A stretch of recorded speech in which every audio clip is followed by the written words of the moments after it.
पहले तो मैं दत्ता जी का, रमेश जी का और जिनसे परिचित नहीं हूँ, आजाद जी, जैसा कि आपने जिक्र किया, सभी को शुभकामना देता हूँ। बहुत बहुत धन्यवाद और बहुत धन्यवाद सर। बहुत बहुत बधाई। भारत देश के लिए आप लोग बहुत बड़ा कार्य कर रहे हैं और ऐसा बड़ा कार्य कर रहे हैं। कोरोना काल में हम सभी लोगों ने देखा कि स्वास्थ्य की क्या वैल्यू है। हर आदमी इतना हताश और परेशान और निराश था, उसको लग रहा कि दुनिया की सारी दौलत बेकार है, स्वास्थ्य ही सर्वोपरि है। और बहुत सारे लोग परिवार का पहली बार महत्व जाने, जैसे जीएमवीडी एक परिवार बन गया है, एक बड़ा परिवार, एक ऐसा परिवार जिसको भुलाया नहीं जा सकता, जिसमें हर व्यक्ति एक दूसरे से कनेक्ट है, जुड़े हुए हैं। जैसे परिवार का एक भाई होता है, परिवार में माता पिता होते हैं, परिवार में बच्चे होते हैं। तो जीएमवीडी एक परिवार है और एक ऐसा परिवार है, सशक्त परिवार है। और ये सशक्त परिवार स्वास्थ्य के मुद्दे को लेकर के है। आज भी पूरा विश्व सबसे ज्यादा जिस बात पे चिंतित कोरोना को लेकर के था, वो स्वास्थ्य ही था। और बहुत सारे लोग जो कि अपनी इम्यूनिटी को, अपने को बूस्टअप नहीं रख पाए, वो हमारे बीच नहीं रहे। ऐसी दशा में ये जो मुहिम है जीएमवीडी का, कि भारत देश के लोगों को स्वस्थ भी बनाना है और उनको रोजगार के अवसर भी प्रदान करना है। महात्मा गांधी जी का एक सपना था, वो सपना था कि अब बड़े बड़े उद्योग नहीं लगाएंगे, हम भारत को कुटीर उद्योग देंगे। कुटीर उद्योग का मतलब हर गांव में, गांव जो कि हमारे आत्मनिर्भर हैं, हमारा जो गांव है वो आत्मनिर्भर कैसे बने, इसके लिए वो स्थानीय चीजों को ही ढूंढ करके, जो भारत में उपलब्ध है चीजें, उन्हीं चीजों का निर्माण करके, उन्हीं चीजों के मैन्युफैक्चरिंग करके देश के गांव का विकास करना चाहते थे। और जो स्वदेशी चीजें हैं भारतवर्ष की, जैसे इंडस सिविलाइजेशन आप लोग जानते होंगे, जिसे सिंधु घाटी की सभ्यता कहते हैं, भारतवर्ष की प्राचीनतम सभ्यता है। इससे पहले इजिप्ट की सभ्यता और पर्शियन सभ्यता, अन्य सभी सभ्यताओं में जब आप जाएंगे तो पाएंगे इवन की चाइनीज सभ्यता भी हमसे पुरानी नहीं है। हम दुनिया की प्राचीनतम सभ्यता अपने अंदर समेटे हुए हैं। और उसके साथ ही हमारे पास वेद हैं, ऋग्वेद, यजुर्वेद, सामवेद, अथर्ववेद। ऋग्वेद में लिखा हुआ है हितभुक, मितभुक और ऋतभुक। हितभुक का मतलब जो हितकारी है वो आप खाइए, मितभुक भूख से आधा खाइए, ऋतुभुक जो ऋतु है, सीजन है, उसके अनुकूल खाइए। इसी तरह हमारा आयुर्वेद जो कि अत्यंत प्राचीनतम है, चरक संहिता, सुश्रुत संहिता, ये सब संहिता है जिसमें कि वाग्भट अष्टांग हृदय एक किताब है, जिसमें भारत के आयुर्वेद के बारे में ऑथेंटिक सूचनाएं हैं। भारत का योग दर्शन, पतंजलि योग से भी पहले पाणिनि की अष्टाध्यायी और उसके बाद ही पतंजलि का योग शास्त्र आया, 5000 साल पुराना है। तो भारत की जो सभ्यता और संस्कृति, जैसा कि हमारे छोटे भाई रमेश जी ने आपको अभी प्रकाश डाला और बहुत अच्छा प्रकाश डाला, कि एक तो परिवार है, परिवार इतना सशक्त परिवार है कि पूरे भारत को स्वस्थ बनाने की चेष्टा कर रहा है और एक दूसरे से कितने लिंक्ड है, एक दूसरे की भावनाओं की। तो ये हमारा जो शास्त्र है इसमें सारी चीजें दी है। और भारत का आयुर्वेद बहुत ही मजबूत है। आप देखिए कोरोना काल में इंजेक्शन के साथ साथ आयुष मंत्रालय का जो काढ़ा था उसको सरकार ने सर्कुलेट किया, उसको बांटा। वो क्या है, आयुर्वेद का ही पार्ट है। आंवला, आंवले के बारे में कहा कि आप इम्यूनिटी बढ़ाने के लिए आंवले का सेवन करिए। और आंवला ही एक ऐसी चीज है कि ये कभी खराब नहीं होता।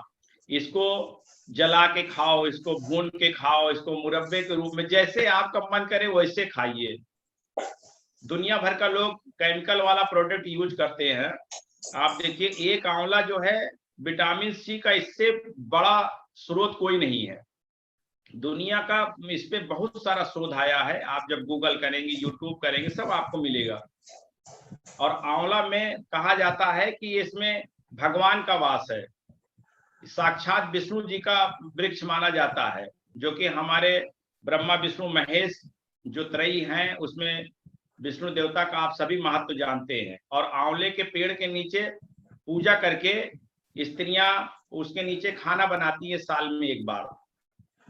ये एंटीबायोटिक है एक तरह से, और आपके ना जाने कितने रोगों को मारता है। ये तो मैं एक आपको उदाहरण दे रहा हूँ सिर्फ आंवले का, कि आंवले का पेड़ का, आंवले के में जो भी प्रोडक्ट है उसका क्या महत्व है।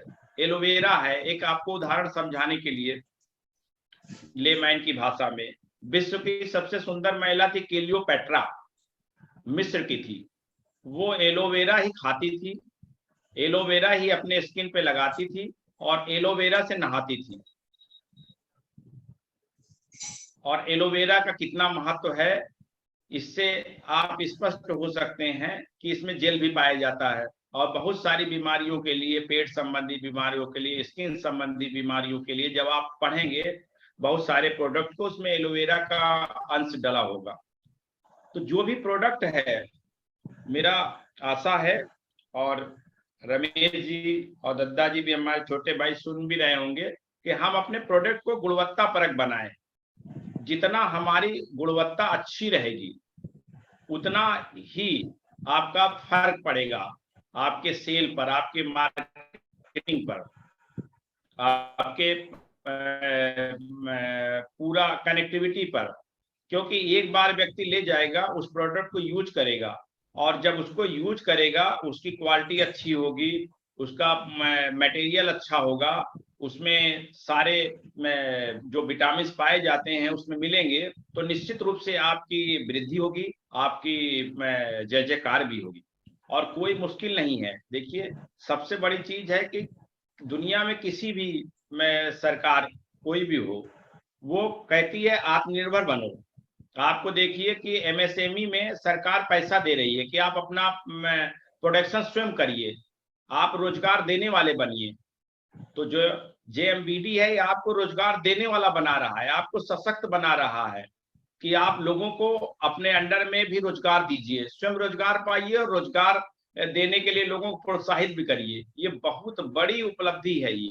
ये साधारण उपलब्धि नहीं है, ये असाधारण कार्य है कि जहां भारत को एक और स्वस्थ बनाने का प्रयास किया जा रहा है, वहीं दूसरी ओर भारत के उन लोगों को जो कि रोजगार के अवसर जिनको नहीं मिला, उनको रोजगार मिल रहा है, और उच्च कोटि का रोजगार मिल रहा है कि लोगों को स्वस्थ बनाने का। इससे बड़ा तो रोजगार कोई है ही नहीं है। आप ऐसे समझिए कि अगर आपका स्वास्थ्य खराब है तो खाना खाने का भी मन नहीं करता, और स्वास्थ्य अच्छा है तो एक दो रोटी और एक्स्ट्रा ही खा लेते हैं हम। तो इसलिए स्वास्थ्य का महत्व सबसे ज्यादा है। कहते हैं जिसका स्वास्थ्य अच्छा रहता है उसी का मस्तिष्क भी अच्छा रहता है, और स्वस्थ शरीर में ही स्वस्थ मस्तिष्क का निर्माण होता है। इससे आप लोग सहमत ही होंगे। दिनकर जी की एक पंक्ति है, कविता है, ये आप लोगों के लिए, जो सारी टीम के मेंबर है और सारे सदस्यों के लिए बहुत ही इम्पोर्टेंट कविता है। और ये रामधारी सिंह दिनकर, आप सभी लोग जानते होंगे, राष्ट्र कवि थे हमारे, और बहुत ही ऊर्जा के कवि थे। तो आप लोग को ऊर्जावान बनाने के लिए, आप लोगों को सशक्त बनाने के लिए, आपको मोटिवेशन देने के लिए, आप लोगों के समक्ष, आप लोगों की अनुमति से, है कौन विघ्न ऐसा जग में संसार में ऐसा कौन सा विघ्न, बाधा है, अड़चन है, टिक सके वीर नर के मग में। जो वीर पुरुष है, आप जैसे जो जीएमबीडी के वीर पुरुष है, उत्साही पुरुष है, जैसा कि पंजाब में अभी हमारे में सभी लोग दिख रहे हैं, छोटी बच्ची भी दिख रही है, और हमारी लेडी भी उसमें है और दद्दा भी हैं और सारे लोग कितने खुश नजर आ रहे हैं इस रोजगार से जुड़ करके। तो देख करके मैं भी उत्साहित हुआ बोलने के लिए इन पंक्तियों को। है कौन विद्न ऐसा जग में, टिक सके वीर नर के मग में। मतलब नर माने मानव, मानव को वीरता से जोड़ा। खम ठोक ठेलता है, खम ठोक ठेलता है जब नर, पर्वत के जाते पांव उखड़। मतलब पर्वत भी जब आदमी चेत जाता है माजी द माउंटेन मैन की तरह, तो पर्वत के भी पांव उखड़ जाते हैं। मानव जब जोर लगाता है, मानव माने इंसान जब जोर लगाता है, पत्थर पानी बन जाता है। मानव जब जोर लगाता है, पत्थर पानी बन जाता है। तो जब हम चेत जाएंगे कि हमको जेएमबीडी को, जो कि इतना बड़ा मिशन लेकर के आया है, उस मिशन को कामयाब बनाना है, हमको तन मन धन से इस कार्य को करना है। और लोगों को, जो लोग बेरोजगार हैं, बहुत सारे लोग खाली बैठे हैं, उनको समझ में आ रहा क्या करें। ये तो आपको एक दिशा दे रहा है और आपको ज्ञान भी दे रहा है। और सबसे बड़ी चीज की अर्थशास्त्र, कि अगर आदमी जो है कुछ नहीं कर रहा है तो फिर जीवन उसका निरर्थक है इस पृथ्वी पे। कुछ न कुछ व्यक्ति को करना चाहिए। जब आप मानसिक और शारीरिक मेहनत करते हैं तो आपको नींद अच्छी आती है। तो इसमें शारीरिक भी काम है, मानसिक भी काम है, और इस तरह से आप स्वयं भी स्वस्थ रहेंगे और भारत देश के उन लोगों को जो कि अस्वस्थ हैं, जो गरीब हैं, जो बेरोजगार हैं, जो हताश हैं, निराश हैं, उनको आप रोजगार का अवसर भी उपलब्ध कराएंगे। ये बहुत बड़ा मिशन है। इसको निश्चित रूप से हम सब लोग को मिलके कामयाब करना चाहिए। मेरी हमेशा शुभकामना रहेगी और मैं जब भी मौका लगेगा, जब भी अवसर लगेगा, आप लोगों को जरूर उत्साहित करूंगा, प्रोत्साहित करूंगा, आप लोग को मार्गदर्शन भी दूंगा।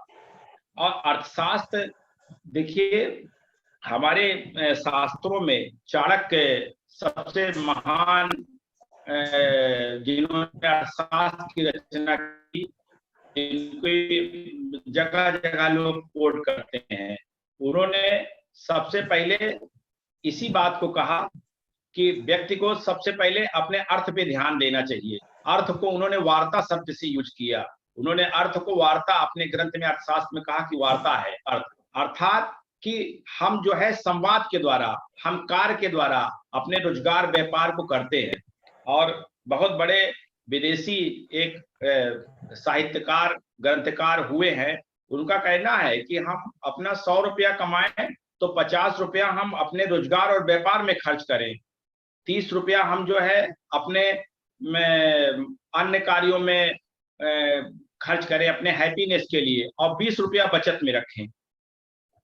तो देखिए वहां भी व्यापार की बात हुई। तो ये आपको बहुत बड़ी जेएमबीडी की जो मुहिम है, इसको निश्चित रूप से इसको आगे बढ़ाने की जरूरत है और भारत के लोगों को स्वस्थ करने की जरूरत है और दम लगा करके करना है इस चीज को। और जो भी प्रोडक्ट है, उन प्रोडक्टों के बारे में आपको जानकारी होनी चाहिए और बिजनेस के बारे में जानकारी होनी चाहिए। आपको बताएं, आप देखेंगे जब सर्च करेंगे, अमेजॉन कंपनी थी, उसने बहुत छोटे से एक झोपड़ी से शुरू किया था, और देखेंगे आप तो उसका शुरुआती दौर बहुत ही मामूली सा था। आज देखिए पूरी दुनिया में उसका नाम है।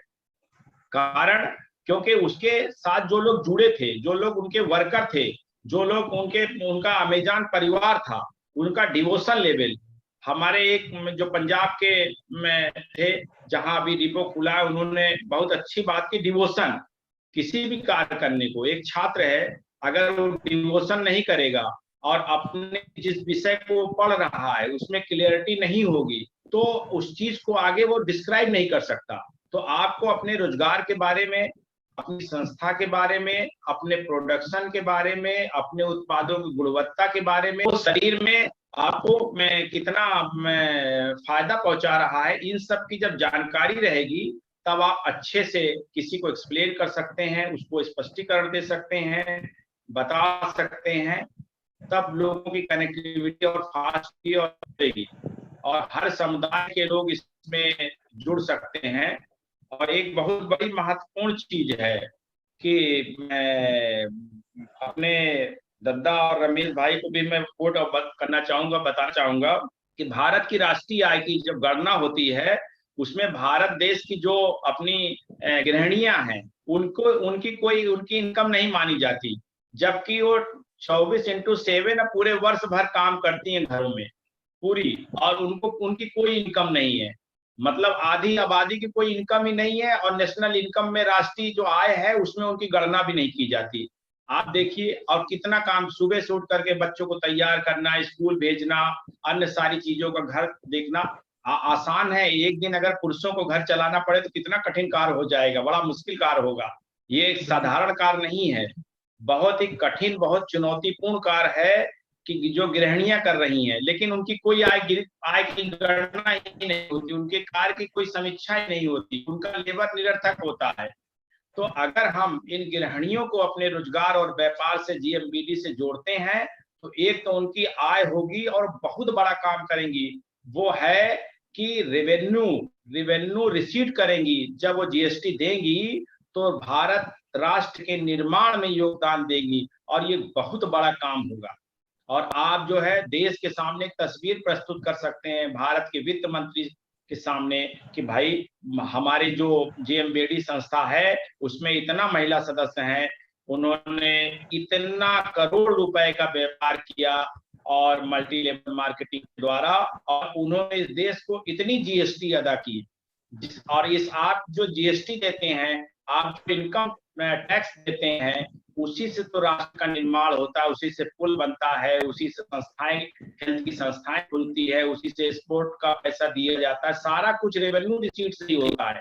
रेवेन्यू रिसीट दो तरह से आता है, एक इनकम टैक्स डायरेक्ट टैक्स के द्वारा आता है, एक जीएसटी के द्वारा, यही इतना है। और आप जब जीएसटी देंगे और अपनी जो महिला सदस्य हैं वो बनेगी और जीएसटी देंगी, तो उनका एक बहुत बड़ा अमाउंट जीएसटी का होगा। उसको आप जो है अपने प्रेस के द्वारा, मीडिया के द्वारा, यूट्यूब में डाल सकते हैं कि हमारी संस्था की इतनी महिला सदस्य थी, उन लोगों द्वारा ये कार्य किया गया, इतना रेवेन्यू बढ़ाया गया, जनरेट किया गया, और इतना जीएसटी प्रदान किया गया, राष्ट्र निर्माण में उनका कितना बड़ा योगदान होगा।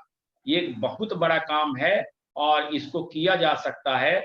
इसको विचार आप करेंगे तो बहुत सारी जो महिला सदस्य हैं, बच्चे हैं जो कि रोजगार के इच्छुक हैं, और एक नया इनोवेशन होगा, एक नवाचार होगा। भारत के प्रधानमंत्री महोदय भी नवाचार को बहुत प्रोत्साहन देते हैं। अभी मेरठ में एक नगर आयुक्त थे, उन्होंने जो कचरा था उस कचरे का इस्तेमाल करके चौराहे पे एक पार्क बना दिया, और उस पार्क का लोग घूमने देखने आते हैं। जो कचरा लोग फेंक देते थे, जो डस्टबिन की लायक चीजें थी, उसको सुंदरता के रूप में उन्होंने प्रोजेक्ट कर दिया। उनका प्रधानमंत्री जी ने भी जिक्र किया। तो निश्चित रूप से अगर इस उद्देश्य से, इस विचार से, इस भावना से, इस पवित्र विचार से आप कार्य करेंगे, और काम कोई ना छोटा होता है ना बड़ा होता है। पहला जब घर बनता है तो पहला 4 या 5 ईंटें रखी जाती है, उसी पे पूरा भवन खड़ा होता है। तो ये संस्था बहुत आगे जा सकती है, मेरी तो शुभकामना है।